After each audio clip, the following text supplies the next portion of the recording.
Hello and welcome to Rebuild. My name is Michael Belch, and as always, I'm joined by my brother Bradley. Here at Rebuild, we want to try and rebuild the idea of Christendom. We want to understand what holds up society, what forms culture, and how Christians ought to think about those specific pillars underneath civilization.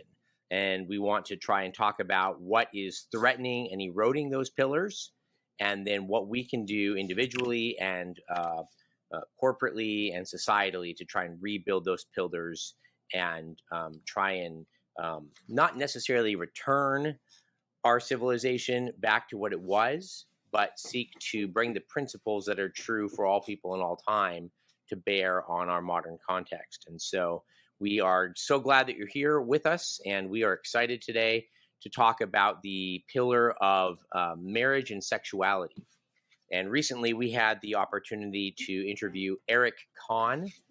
Eric helps out with a couple of podcasts. He runs the Hard Man podcast, and he is one of three co-hosts on the King's Hall podcast. And we were able to interview him about the topic of masculinity and the patriarchy. So if you have not heard that episode, that interview with him, we recommend that you go back and start there. Our discussion today is going to kind of jump off of a few of the things that we talked to Eric about. We're not going to recover it or rehash it all point by point, but it is going to be kind of our reference point that we use to talk about a couple of implications and thoughts that both Bradley and I had. If you're interested in getting the rest of our content, you can check out our website at rebuildpodcast.com. And we also have a YouTube channel of the same name, or you can find us mainly on Twitter at Rebuild Podcast. Bradley, you looking forward to our discussion today? A topic that is much needed. I think Eric has done a wonderful job with his Hardman podcast covering it. There's lots there. I don't know that we're going to get into the patriarchy side of the discussion too much in this follow-up, but he's got lots of good content on why patriarchy is important, what it actually means, what patriarchy is a counter to as far as our current Christian viewpoint of marriage, and that's basically the servant leader is kind of where we're at now. And there's another term. Do you know what the other term is? The complementarianism of marriage. Yeah, I think that's what it is. So those two, patriarchy is the combating narrative against complementarianism and servant leadership in the marriage. So yeah, and since you brought it up, I'll just mention one thing. It's kind of a negatively viewed term. Right. And so the fact that we're not talking about it is not because we don't necessarily agree with Eric on it, but rather just because there were a couple other things in the interview that sparked some things that we wanted to talk about.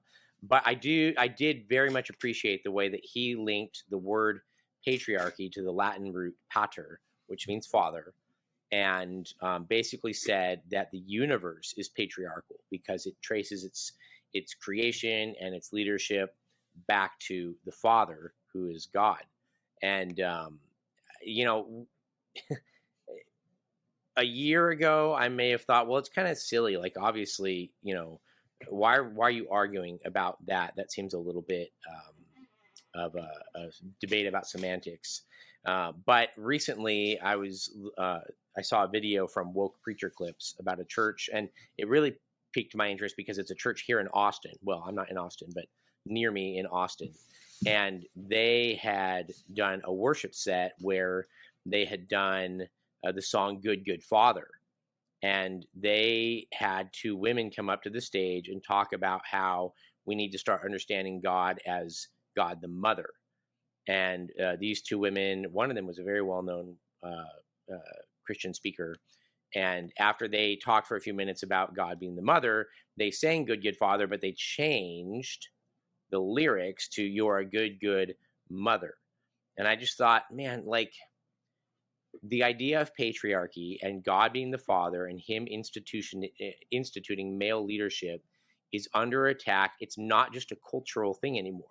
This is a high theology sort of attack. And so I really appreciated the things that he did have to say about patriarchy, and the things that he and the King's Hall podcast say about it as well. But like you say, Bradley, that's not going to be our focus on our discussion. Yeah, absolutely. And I think the, what we're going to focus on today is more the masculinity side of things, how we create men, what the church is doing good or doing poorly, kind of its role in creating men.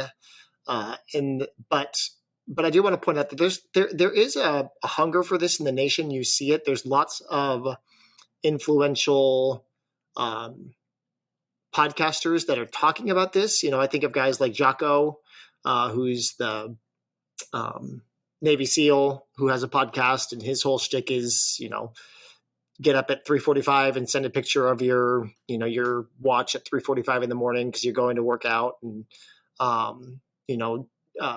Joe Rogan presents a certain amount of masculinity, and then there's some others that are less well known, but still pretty popular out there, of men just trying to cultivate other men. What we're not saying, though, is that manhood is, or being men is a machismo, or just a bravado for the sake of bravado. That's kind of some of the critiques of the idea of masculinity, and that's not what we're saying. So we want to get into what true manhood is, and it's going to touch back on some of the themes we've already talked about in previous episodes. Well, our discussion today is going to be a little more free flowing, because as Bradley and I talked about this, we realized that this is something that it's a little bit hard to quantify, right? And so we're hoping that through our discussion, we can arrive at some helpful things to say about it. I mean, we have some ideas, but this one is not nearly as scripted as some of our other ones are. So Bradley, when you hear Eric Conn talking about being a man and training sons to be men, what do you think is an area where I would say we, in our understanding of evangelical church, what are some things that we're doing well in the area of masculinity, and what are some areas that we need help? Things we're doing well. I think churches are, for the most part, doing well, teaching men to teach their kids God's word. It's been an emphasis in every church that I've been at and been a part of growing up, and then now where I'm at here in Spokane. The value and the importance of dedicated time at home, reading God's word, songs that are Christian, godly songs for kids, played in the background. Not always, but I mean that is a component of your life. And then just, even reading God's word from a young age in the board book, simple, just getting simple narratives through. And then I would say we've also done a pretty good job in the need for discipline in a child's life. And I think that goes a long way, not just to creating good men, but also creating good daughters. But that's something that culture of generally is averse to more and more, is the idea that we need to discipline. So I'd say those two things stand out as positives for sure, and things that the church does well. And even specifically fathers disciplining, right? Kind of being the final authority and the final word in that area. So that was exactly what I thought of. The flip side of that is there does seem to be a certain amount of softness in men in the church. And I hesitate to say it because I know lots of men that are not soft, but there's a certain, they hunt, they fish, they snowboard, they build things, they work with their hands, woodworking. They're smart in the fields that they're in. but there is a certain softness, a resistance to, and let's see, how do I quantify it? I would probably quantify it. It's a resistance to combativeness and confrontation. And that's generally culture wide for us.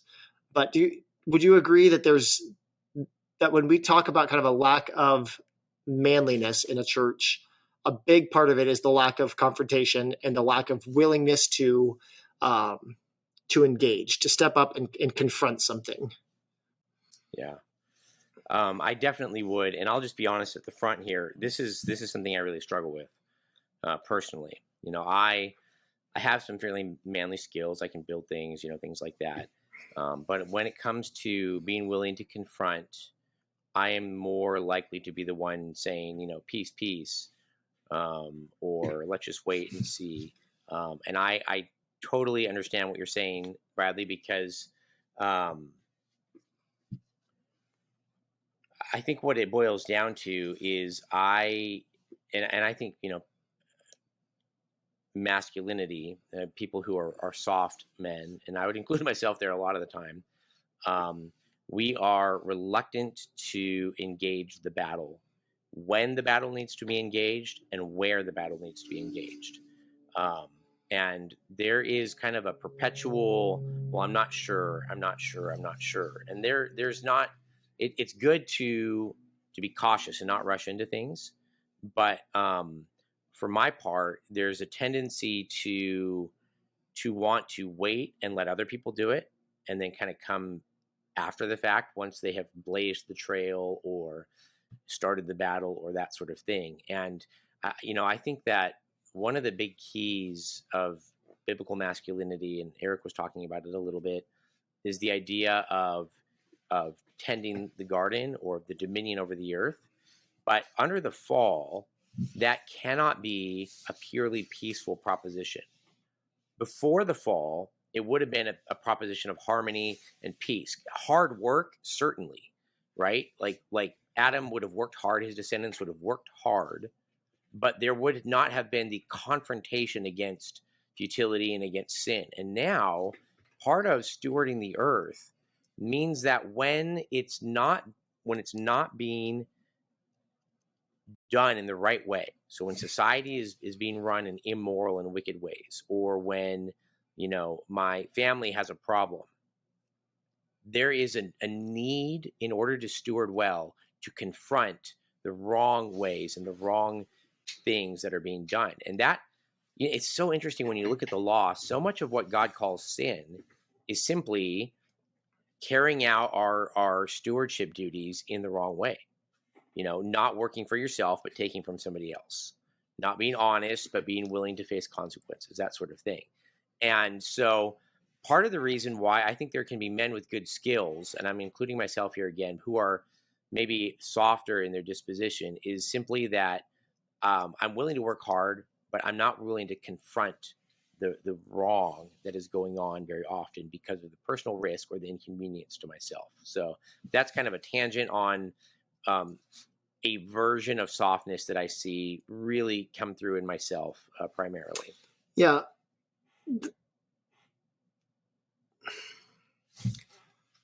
It's interesting because as you were talking, I was thinking about disciplining, kind of back to the idea of disciplining a child. And I was thinking of that because I think we as men, as Christians, think that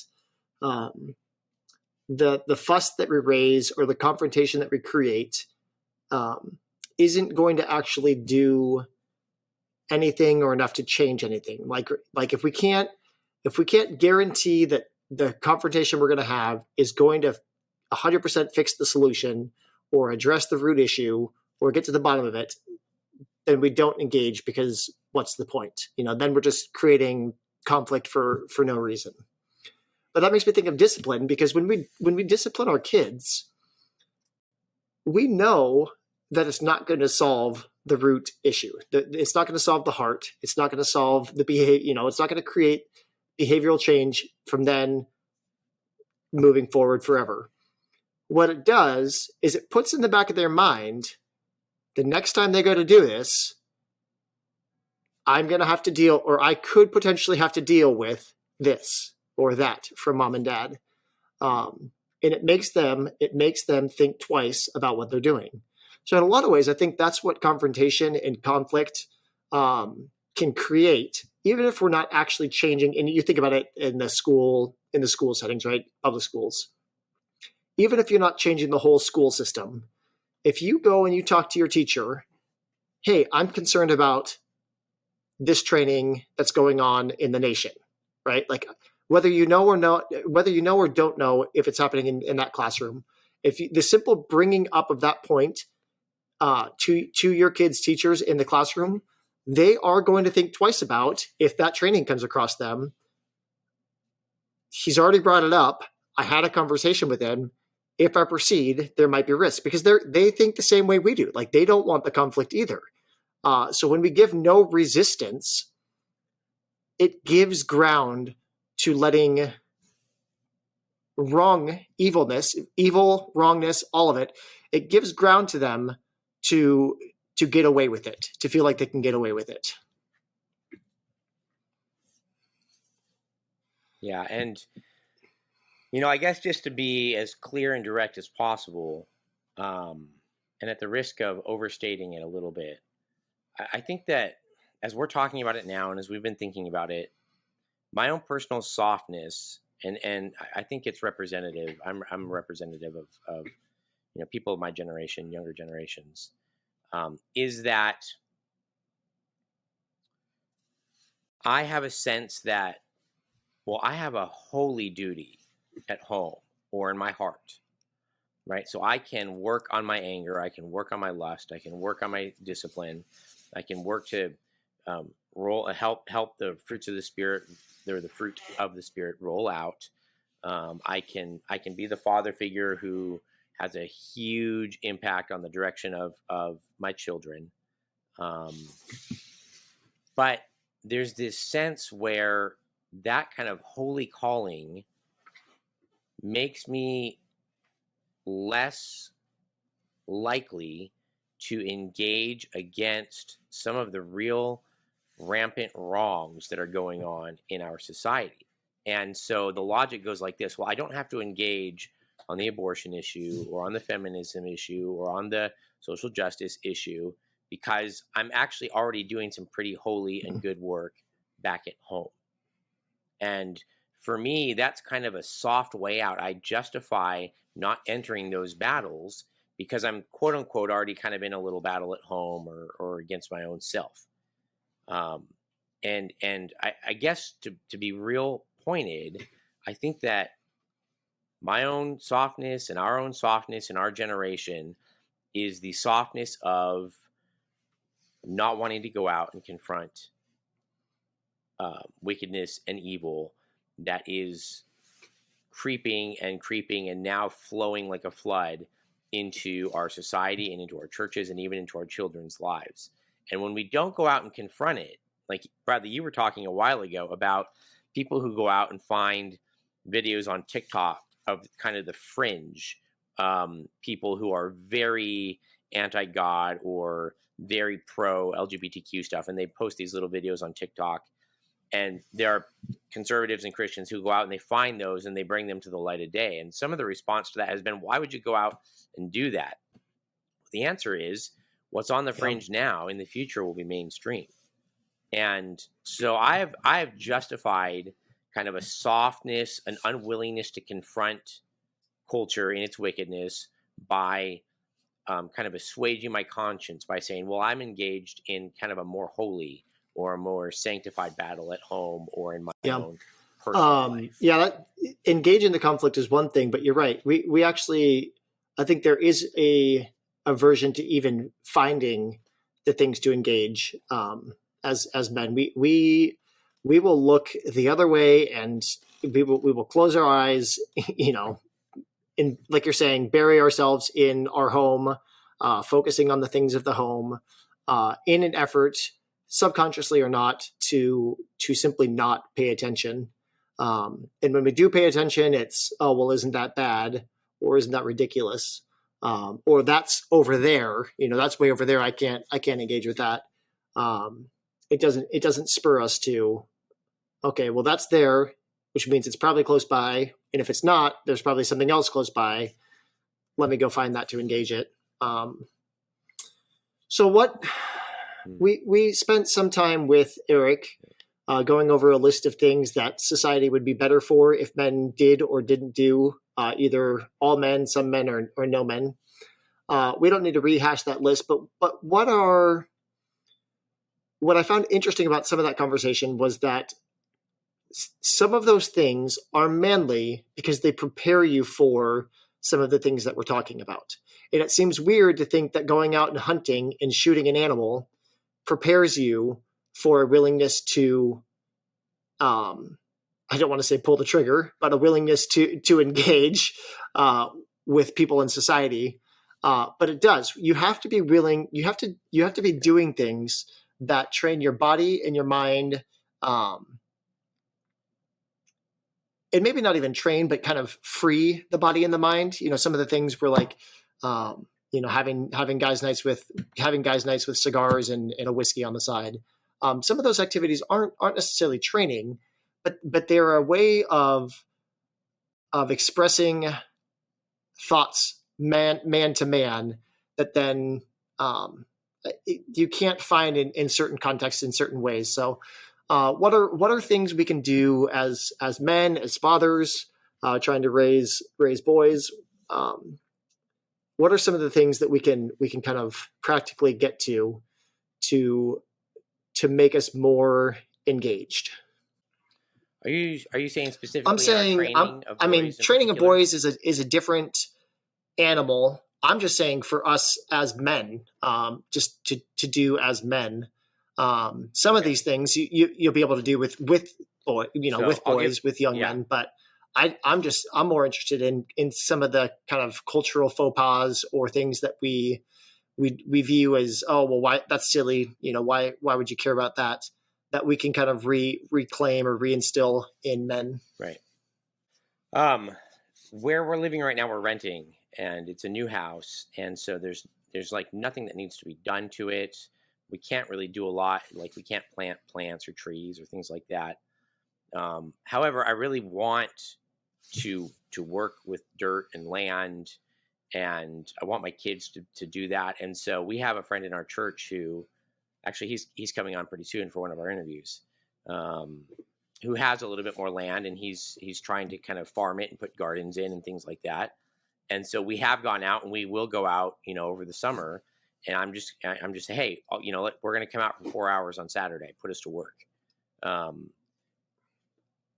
That's even a little different than telling one of my kids to go out and mow the lawn, right? Like, I can't get my hands as dirty on where we're living right now as I would like.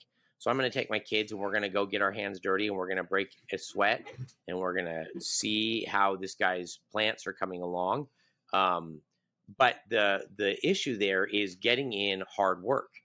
And particular work that gets your hands dirty. So whatever it takes, I would, like my brother-in-law, he took his kids just a couple of times, and they didn't actually slaughter an animal, but they went to a place where animals were slaughtered and watched the process, and then they bought the meat. And his thought was, you have to understand where food comes from, and that, meat requires a death of an animal, and this is part of the process. And, so he would take his kids occasionally, and they would go kind of observe that process. And so work and food in particular is a big one. Like, your kids knowing that food doesn't just show up in a grocery store. It's weird to say, but we have to teach our kids that in the world that we live in. Bradley, you guys have a garden, so your kids wouldn't know, but I've heard of kids people in cities when the talk of food shortages started with supply chain stuff over the last couple of years. The response was, well, what do you mean? There's just food in the grocery store. Just go to the grocery store. It's like, no, that's not how the world works. Like, food is produced by the sweat of our brow. So working hard and understanding where things come from, I think generates thankfulness, and I think generates an appreciation for having. Yeah. And, you talk about getting dirty and putting in hard work.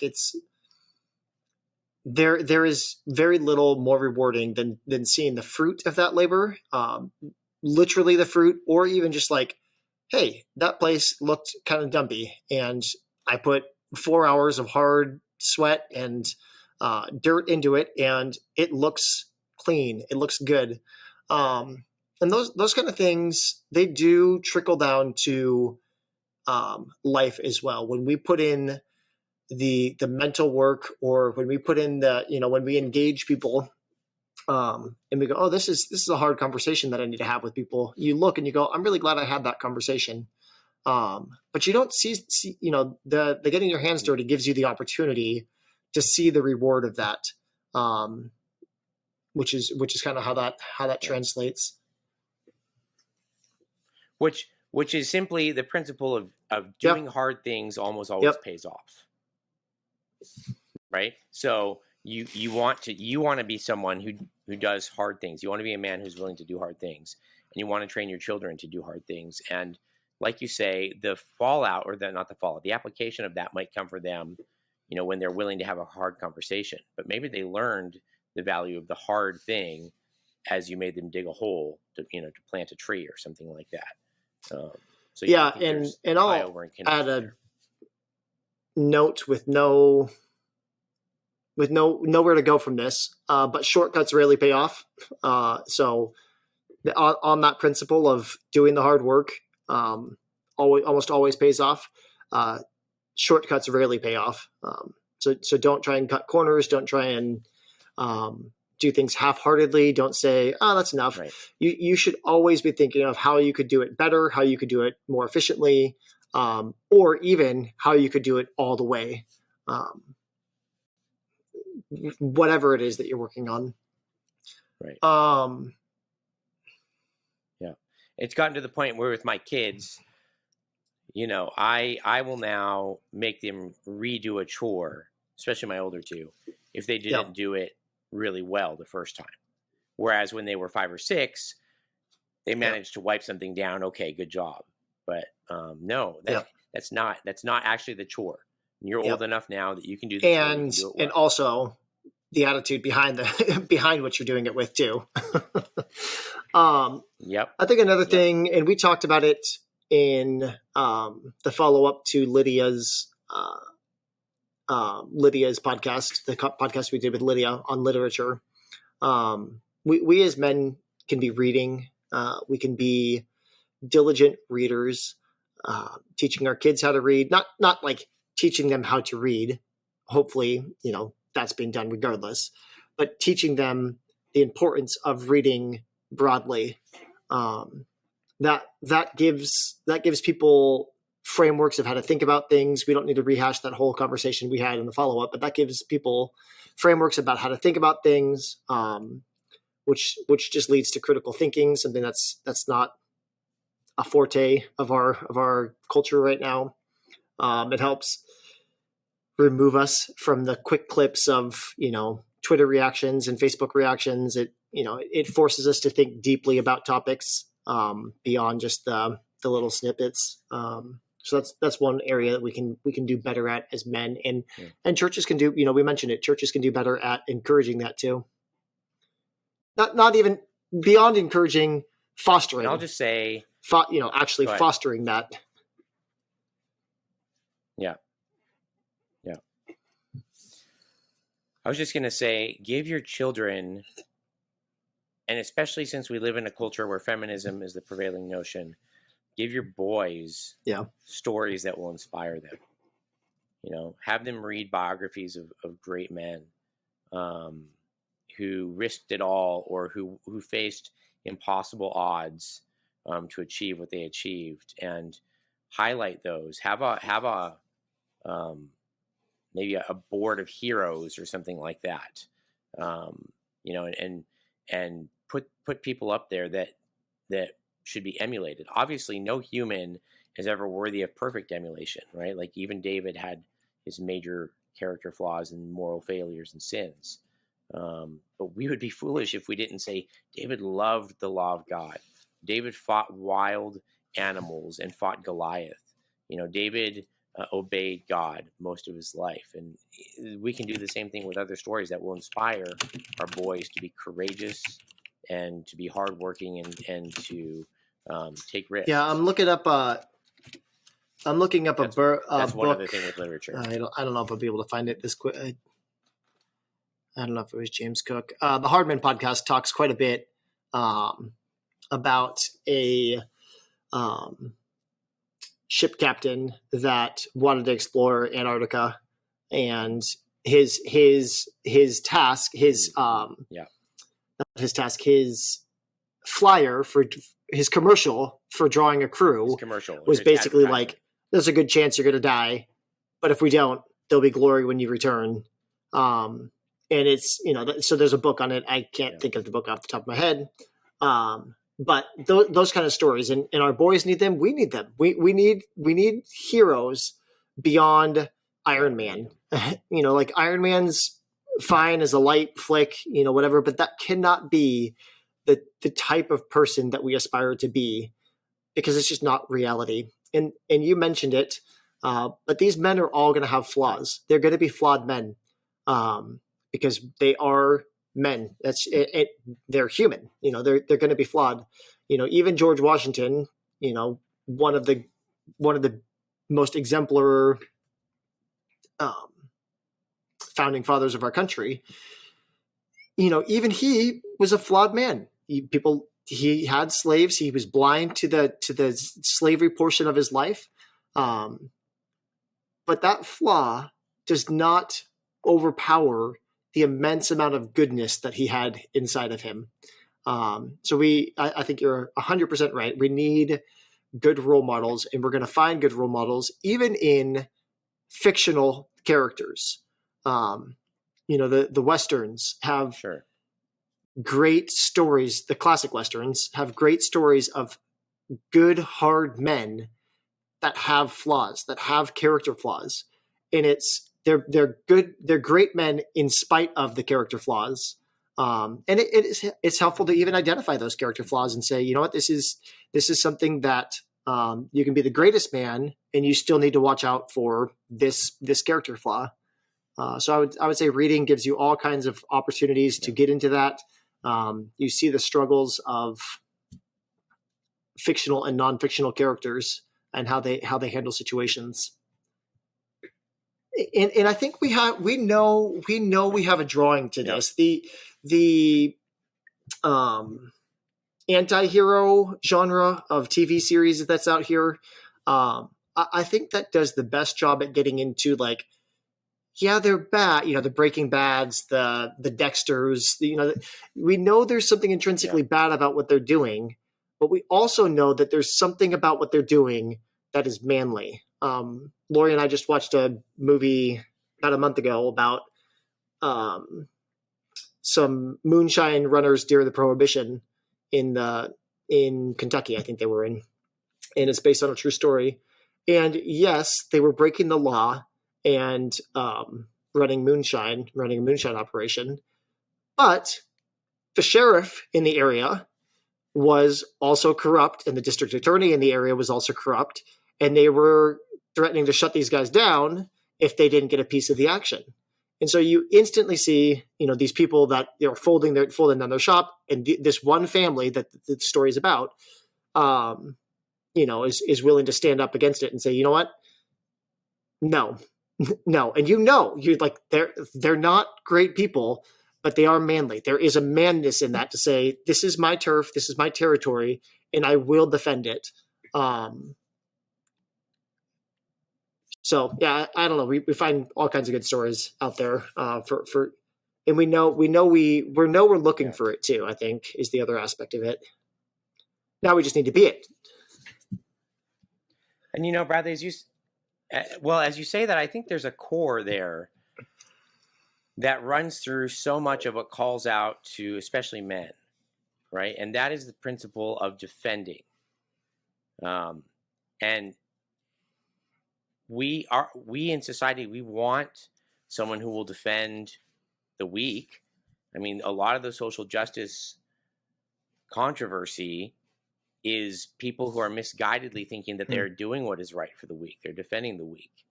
We want people who will defend truth.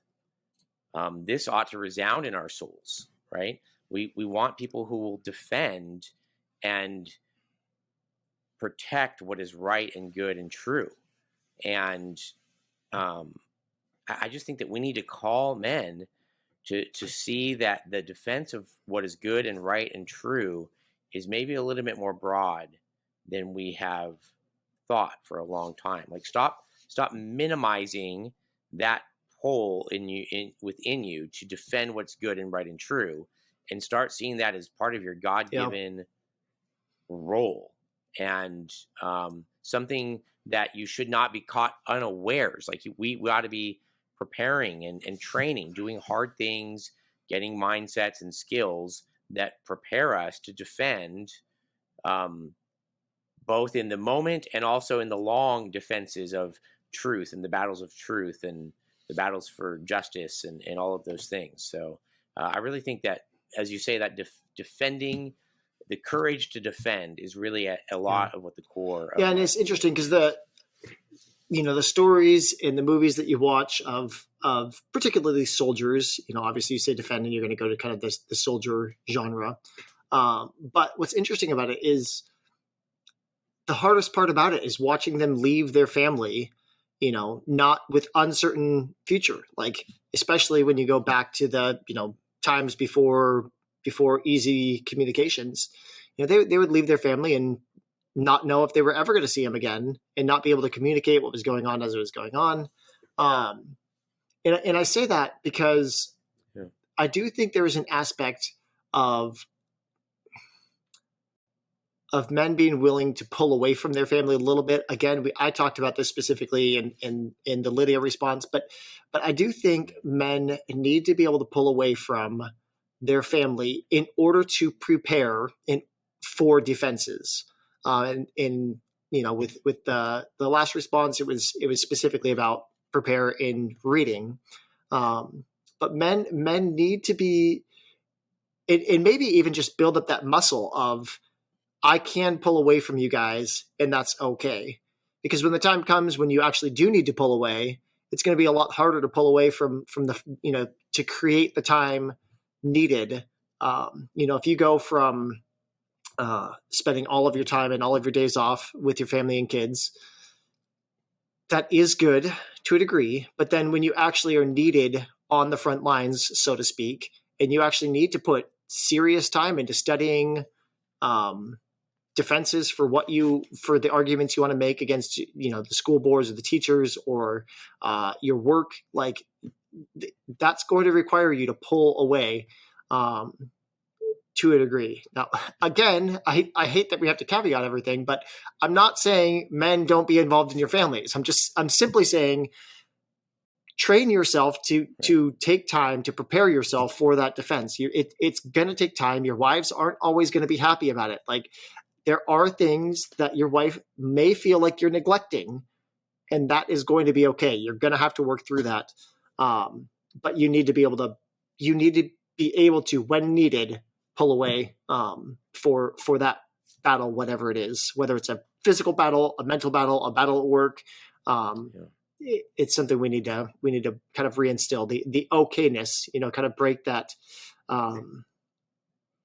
mold or that stereotype that, we need to be there all of the time. Yes, we need to be present, but in moderation and a willingness to pull away.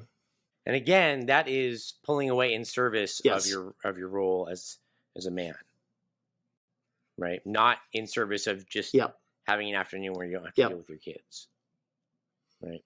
And if your wife calls you on that, you should listen to her and seriously consider, her objection, because they're usually pretty intuitive. But then you need to evaluate accurately and figure out what's going on. So. We want to be sensitive to them, but we also, and this gets back into the patriarchy, we, ultimately, we as men need to lead. The decisions are ours to make, and our wives give us great counsel and great advice and great insight. And we should heed that frequently. But the decision is ours to make. And when we make it, it should be a final decision. And our wives should understand that their role, their God-given role, is to come alongside the man then in that decision and support him, in every way possible when that decision is made. And that's going to grind people's gears. That, that statement alone, the idea of patriarchy, that's going to grind people's gears. But that is God's designed order for man and woman, specifically in a marriage relationship. Yeah. I would say if you are having to pull that rank often, then there's probably something wrong, right? Something is going wrong. You're either misunderstanding what you're supposed to be doing, or you're not communicating ahead of time, so that every decision is suddenly, well, I said so. And well, if you would have talked to me yesterday, I could have told you about this that you didn't know about. There have been times where it has come down to that in our marriage. But they're few and far between. And when they do come, it's not even usually conflict as much as just we see things differently, but we both understand that someone has to make a decision, and I'm going to make the decision. Yeah, no, that's really good clarification for sure. This isn't a power play. This isn't a power trip. This isn't asserting, dominance or authority over the women. But it is a willingness that we need to be able to have. And then ultimately,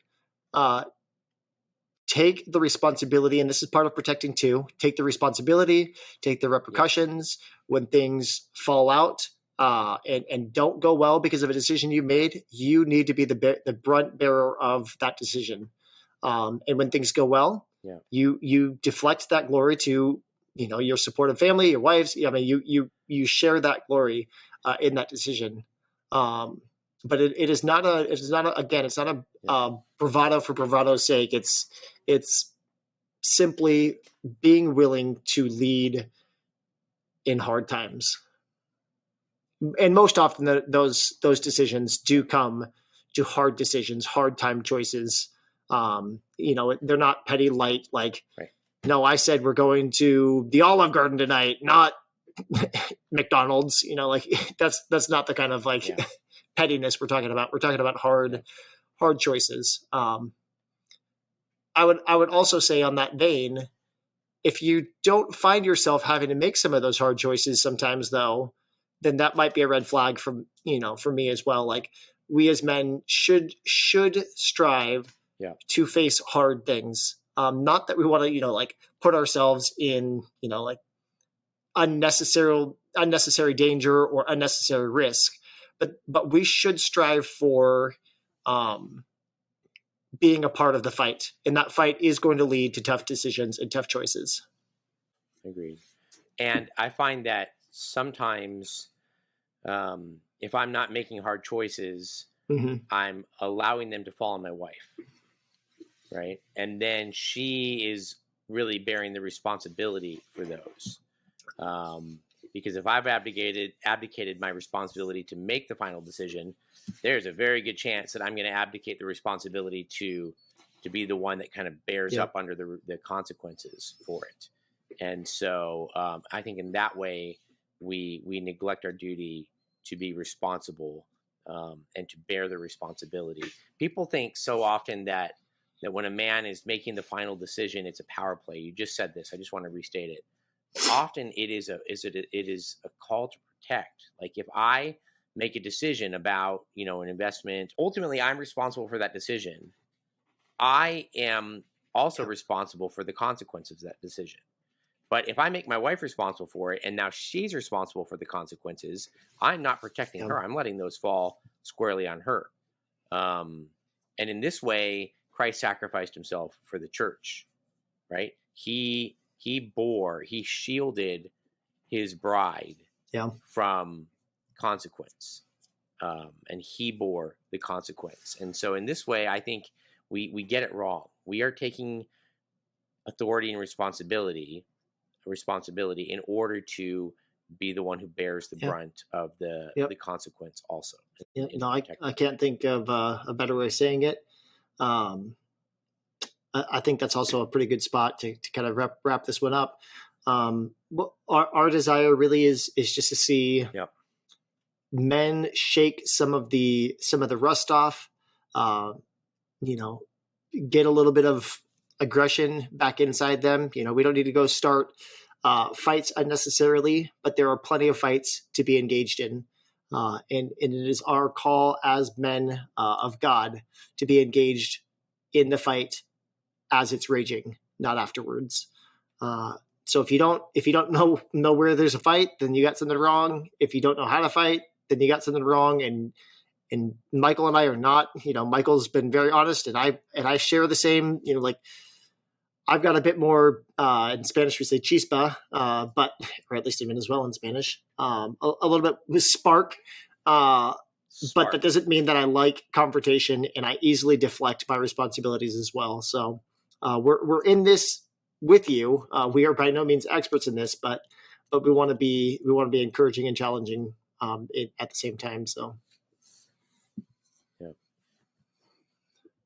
yeah. Just wanted to thank Eric again for coming on and sparking these conversations and this reflection, even in the two of us. And we really appreciated his time, and also want to recommend again his podcasts, the Hard Men podcast. Yeah. Listen to our stuff, but definitely listen to his stuff. He's been doing it longer and just really good at doing it. So great content for thought there. All right. Thanks, everyone. We'll catch you next time. And thanks for checking us out. As always, you can find all of our content on our website, rebuildpodcast.com. Talk to you later. Bradley, we'll catch you later.